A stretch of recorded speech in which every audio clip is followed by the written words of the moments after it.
నమస్తే అందరికీ. ఈ కార్మికుల చట్టాలు, ఈ యూనియన్లు, నేను ఒక యూనియన్ పెద్దవలసింది, అమ్మాయిల కార్మికులు పెద్దవలసింది. యూనియన్లకు విలువ ఎందుకు లేదంటే, ఈ యూనియన్లన్నీ చట్టాలన్నీ ఒక ప్రభుత్వంలో కీలుబొమ్మలు. అంటే ఎట్లా అంటే, ప్రభుత్వాలు పెట్టుబడి సమాజం అయిపోయింది. అమ్మాయిల కార్మికులు, ఏ కార్మికులు అయినా కానీ ఒక పెట్టుబడి సంబంధం కింద పనిచేయాలి. బిల్లి కార్మికులైనా, అమ్మాయిల కార్మికులైనా, డ్రైవరు కార్మికులైనా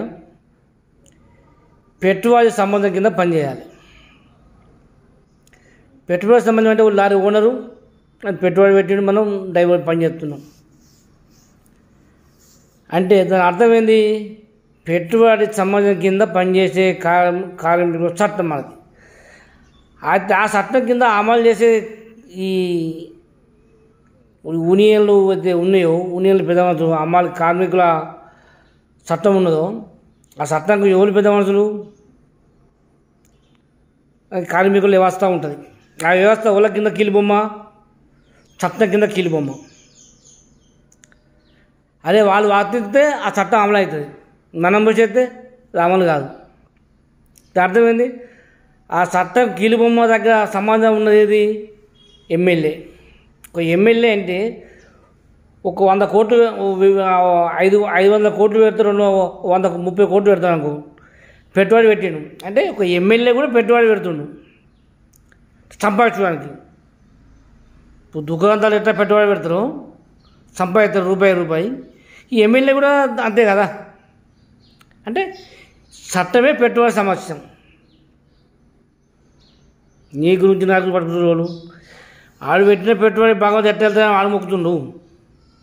నిన్ను పట్టించుకున్న వాళ్ళు, ఈ అమ్మాయిల కార్మికుల చట్టాన్ని పట్టించుకునే కర్మలు వాళ్ళు ఉన్నారు. చెప్తారు మేము ప్రజాసేవకులు అని. ప్రజాసేవకులు కాదు, చట్టం అన్నది ప్రజాసేవకులు కాదు, ప్రజలను పీడించే సమాజం అది. అంటే ఎప్పుడైతే పెట్టుబడి సంబంధం కింద వేయిందో, పెట్టుబడి పెట్టి గెలుతుండో, దాని అర్థం ఏంటిది? నేను పెట్టిన పెట్టుబడి తీయద్దా?